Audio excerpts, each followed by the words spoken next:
जब अल्लाह ताला ने बनी इज़राइल के 3 लोगों को आजमाने का फैसला किया तो उन्होंने एक फरिश्ते को भेजा। ये तीनों ऐसे इंसान थे जिन्हें समाज ने भुला दिया था।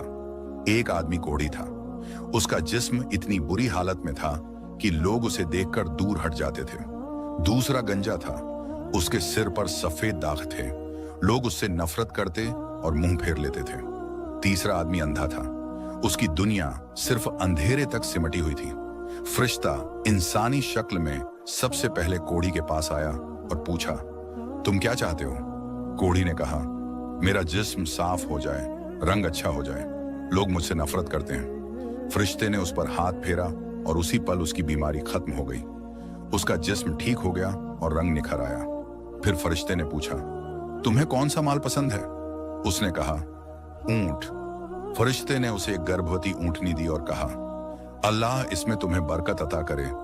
फिर फरिश्ता गंजे आदमी के पास पहुंचा और पूछा, तुम्हारी सबसे बड़ी चाहत क्या है?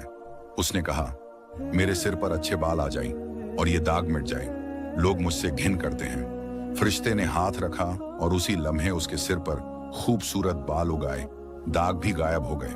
फिर पूछा गया, तुम कौन सा माल चाहते हो? उसने कहा, गाय।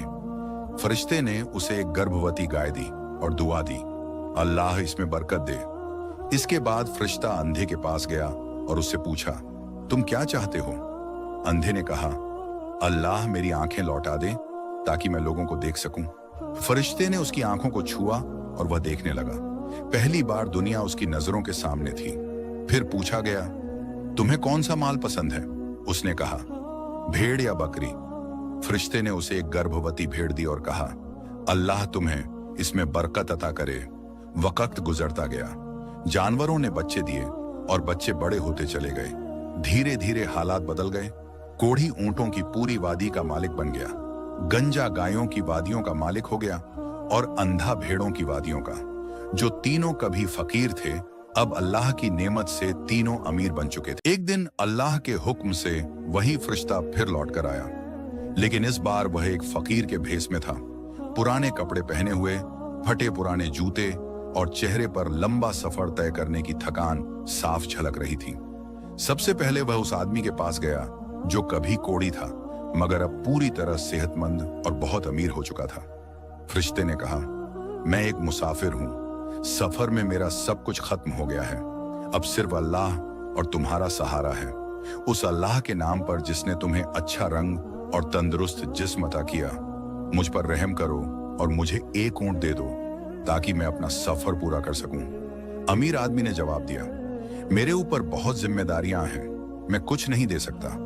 फरिश्ते ने कहा, मुझे लगता है मैं तुम्हें पहचानता हूं। क्या तुम वही नहीं हो जो कभी कोढ़ी था और जिससे लोग नफरत करते थे?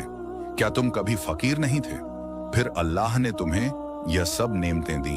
वह बोला, नहीं, यह सब मुझे मेरे बाप दादा से मिला है, ये मेरी विरासत है। फरिश्ते ने कहा, अगर तुम झूठ बोल रहे हो तो अल्लाह तुम्हें फिर वैसा ही बना दे जैसा तुम पहले थे। इसके बाद फरिश्ता उस गंजे आदमी के पास गया जो अब घने और सुंदर बालों वाला अमीर बन चुका था। उससे भी वही सवाल किया गया और वहां भी वही इनकार और वही नाशुक्री सामने आई। फिर फरिश्ता तीसरे आदमी के पास पहुंचा जो पहले अंधा था लेकिन अब देखने लगा था और अमीर भी था। फरिश्ते ने कहा, मैं एक मुसाफिर हूं, सफर में मेरे पास कुछ नहीं बचा, अब सिर्फ अल्लाह और तुम्हारा सहारा है। उस अल्लाह के नाम पर जिसने तुम्हें तुम्हारी आंखें वापस दी, मुझसे मदद करो और मुझे एक भेड़ दे दो। उस आदमी ने कहा, मैं अंधा था, अल्लाह ने मुझे नजर दी, मैं फकीर था, अल्लाह ने मुझे दौलत दी, जो चाहिए ले लो। अल्लाह की कसम, मैं अल्लाह के नाम पर कभी किसी चीज को नहीं रोकता, जितना चाहो उतना ले जाओ। फरिश्ते ने कहा, अपना माल अपने पास रखो, तुम तीनों को आजमाया गया था, अल्लाह तुमसे राजी है और उन 2 लोगों से नाराज है। याद रखो, अल्लाह बंदों के जरिए देता है और मांगने वालों को झिड़कना नहीं चाहिए। इस पैगाम को आगे पहुंचाने के लिए लाइक और शेयर जरूर करो।